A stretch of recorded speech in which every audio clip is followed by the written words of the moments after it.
नमस्कार दोस्तों, wealth sky के एक और नए इंटरेस्टिंग वीडियो में आप सभी लोगों का स्वागत है। मेरा नाम है सुधीर और बात करेंगे इस वीडियो में हम निफ्टी एंड बैंक निफ्टी के बारे में। दोनों के चार्ट को अंडरस्टैंड करेंगे, समझने की कोशिश करेंगे कल सेंसेक्स की मंथली एक्सपायरी होने वाली है, किस लेवल पे होगी और यहाँ से मार्केट क्या कर सकता है उसको हम अंडरस्टैंड करने की कोशिश करेंगे। तो जल्दी से इस वीडियो को स्टार्ट करते हैं।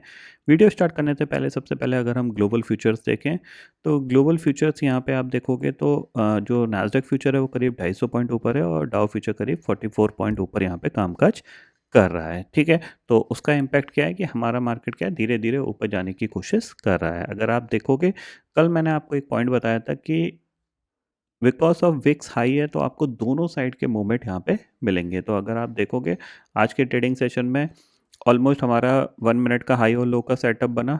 मार्केट ने हाई ब्रेक किया, वहाँ से सेल किया और ऑलमोस्ट इसने दिन में जाके डे लो हिट किया और फिर रिकवर होके ऊपर चला गया। मतलब कह सकते हैं ये पूरा मार्केट इस तरीके से ये आपका सेटअप बना यहाँ पे। ठीक है, यहाँ पे आपने पुट ऐड की और करीब यहाँ पे आप अपना प्रॉफिट बुक कर सकते थे। ठीक है, उसके बाद ये आपको पूरा रेंज बाउंड दिख रहा है। अब जैसे कि यहाँ पे अगर आप कल का भी देखोगे सेम, तो कल भी मार्केट ने क्या किया था, आपको यहाँ पे एक सेलिंग दिखाई, फिर पुल बैक दिखाया, फिर सेलिंग आई, फिर पुल बैक आया, फिर सेलिंग आई और क्लोजिंग के टाइम जाके ऑलमोस्ट 3 बजे के बाद इसने ये ऊपर मूवमेंट किया था। ठीक है ना, ऑलमोस्ट ये आपका मूवमेंट देख सकते हो, 2:45 बजे के बाद इसने किया था।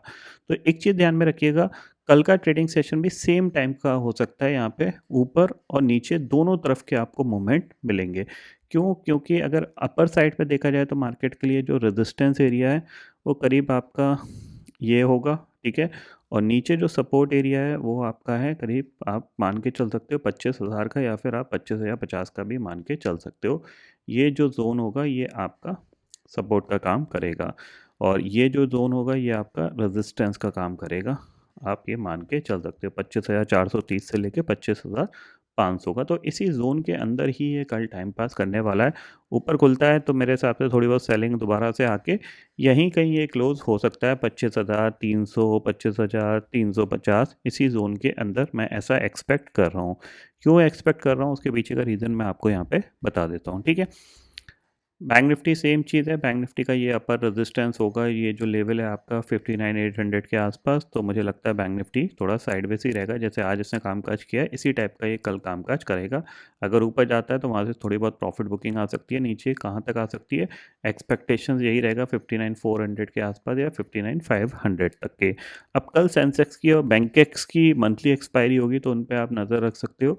तो अगर सेंसेक्स के पॉइंट ऑफ व्यू से मैं देखूं तो मेरे को लगता है राउंड फिगर के आसपास कहीं एक्सपायरी होनी चाहिए। मतलब ये है कि या तो 82,500 के आसपास हो सकती है या फिर 82,000 के आसपास हो सकती है। तो इन पे आप नज़र रख सकते हो। ठीक है, क्योंकि इसके लिए क्या है, 82,600, 82,800 ये रेजिस्टेंस का काम करेंगे।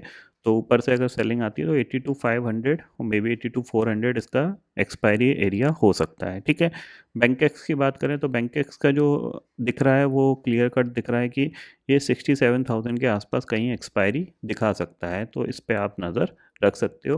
तो अगर गैप अप खुलता है तो वहाँ से आपको थोड़ी बहुत सेलिंग आती हुई दिखाई देगी, ये ध्यान में ज़रूर रखिएगा। जितना ये 67, इसके लिए रेजिस्टेंस एरिया आप मान के चलो 67,600 और 67,800, ये आपका इसके लिए रेजिस्टेंस एरिया हो सकता है। ठीक है, और सपोर्ट के तौर पे अगर आप मान के चलो तो यही आपका 66,700 और 66,600 का सपोर्ट एरिया हो सकता है। मतलब नॉर्मली मैं दोनों इंडेक्स की जो एक्सपायरी एक्सपेक्ट कर रहा हूँ वो इसी कहीं जोन में होनी चाहिए, 67,000 के आसपास। मतलब 100 पॉइंट ऊपर नीचे आप कर सकते हो, ऐसा मैं एक्सपेक्ट कर रहा हूँ। बाकी मार्केट है, कुछ भी कर सकता है। तो वो चीज़ हमें सुबह एक्चुअल में दिखाई देगी, बट जो करंट जो सिचुएशन दिख रही है वो उस हिसाब से ऐसा लग रहा है कि जो सेंसेक्स होगा इसकी एक्सपायरी में भी 82,000 के आसपास हो सकती है, 82,200 में भी, या फिर 82,500 के आसपास हो सकती है। ये ध्यान में ज़रूर रखिएगा। ठीक है, बाकी ग्लोबल मार्केट मैंने बता दिया आपको, फिलहाल तो पॉजिटिव कामकाज कर रहे हैं। बाकी कल देखते हैं किस तरीके से मार्केट बिहेव करता है। अब क्योंकि हमारे पास 2 ही ट्रेडिंग सेशन रह जाएंगे, उसके बाद हम सीधा संडे को बजट का यहाँ पे कह सकते हैं फेस ऑफ करेंगे। तो कल और परसों ये 2 दिन में मार्केट अपने आप को प्रिपेयर करेगा कि बजट के दिन वो कैसा रिएक्ट करता है। तो मुझे लगता है कि इसी कहीं ज़ोन में ये क्लोज़ हो जाना चाहिए फ्राइडे तक 25,300 या फिर 25,200 के आसपास, क्योंकि ये एक फेयर वैल्यू होगी यहाँ पे। इसके पास अच्छी खासी जगह रहेगी ऊपर और नीचे दोनों तरफ की, तो जिसके बाद ये एक अच्छा मूवमेंट कर सकता है बजट के बाद। ठीक है, तो फिलहाल दोस्तों इस वीडियो में इतना ही है। आई होप ये वीडियो आपको पसंद आएगा। वीडियो पसंद आता है तो लाइक और शेयर ज़रूर करिएगा और चैनल को जो सब्सक्राइब कर लीजिए, क्योंकि मैं सुधीर लेके आता रहूँगा हर दिन आपके लिए नए नए वीडियो। इसी के साथ शुक्रिया दोस्तों, जय हिंद।